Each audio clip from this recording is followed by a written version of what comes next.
पहला पाठ विधि विवरण ग्रंथ अध्याय 4 पद संख्याएं 32 से 40।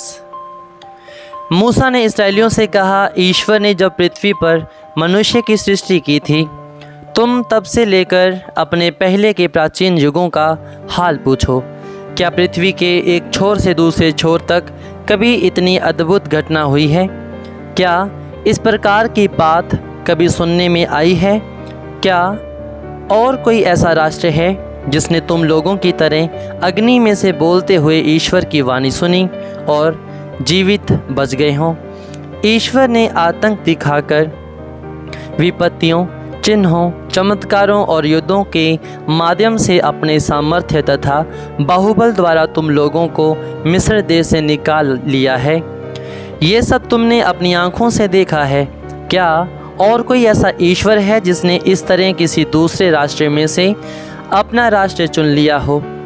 ये सब तुम लोगों को इसलिए देखने को मिला कि तुम जान जाओ कि प्रभु ही ईश्वर है, उसके सिवा और कोई ईश्वर नहीं है। तुम्हें शिक्षा देने के लिए उसने आकाश से तुमको अपनी वाणी सुनाई और पृथ्वी पर तुमको वह महान अग्नि दिखाई जिसमें से तुमने उसे बातें करते सुना है। उसने तुम्हारे पूर्वजों को प्यार किया और उनके वंशजों को चुन लिया, इसलिए उसने अपना सामर्थ्य प्रकट किया और वह स्वयं तुम लोगों को मिस्र से निकाल लाया। उसने तुम्हारे सामने से ऐसे राष्ट्रों को भगा दिया जो तुमसे अधिक महान और शक्तिशाली थे। उसने तुमको उनके देश में पहुंचा दिया और अब उसे विरासत के रूप में उन्हें प्रदान किया। आज ये जान लो और इस पर मन ही मन विचार करो कि ऊपर आकाश में तथा नीचे पृथ्वी पर प्रभु ही ईश्वर है, उसके सिवा और कोई ईश्वर नहीं है। मैं तुम लोगों को आज उसके नियम और आदेश सुनाता हूँ, तुम उनका पालन किया करो, जिससे जो देश तुम्हारा प्रभु ईश्वर तुम्हें सदा के लिए देने वाला है, उसमें तुमको और तुम्हारे पुत्रों को सुख शांति तथा लंबी आयु मिल सके। ये प्रभु की वाणी है। ईश्वर को धन्यवाद।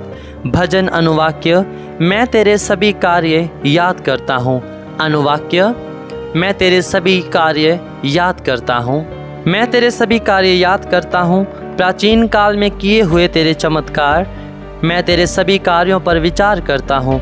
मैं तेरे महान कार्यों का मनन करता हूँ। अनुवाक्य, मैं तेरे सभी कार्य याद करता हूँ। हे ईश्वर, तेरा मार्ग पवित्र है। कौन सा देवता हमारे महान ईश्वर के तुल्य है? तू वह ईश्वर है जो चमत्कार दिखाता है। अनुवाक्य, मैं तेरे सभी कार्य याद करता हूँ। तूने अपने भुजबल से अपनी प्रजा को, याकूब तथा यूसुफ के पुत्रों का उद्धार किया।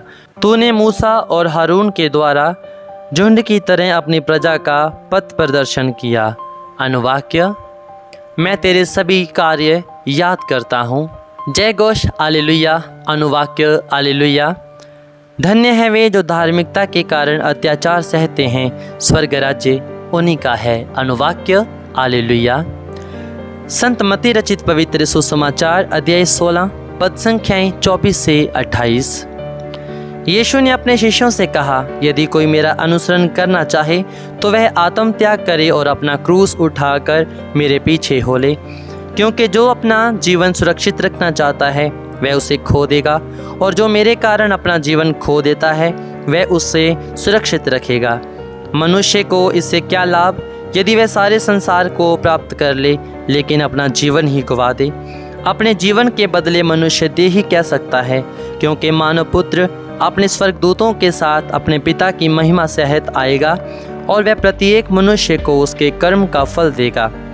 मैं तुमसे कह देता हूँ, यहाँ कुछ ऐसे लोग विद्यमान हैं जो तब तक नहीं मरेंगे जब तक वे मानव पुत्र को राजकीय प्रताप के साथ आता हुआ ना देख लें। यह प्रभु का पवित्र सुसमाचार है। ख्रिस्त की जय।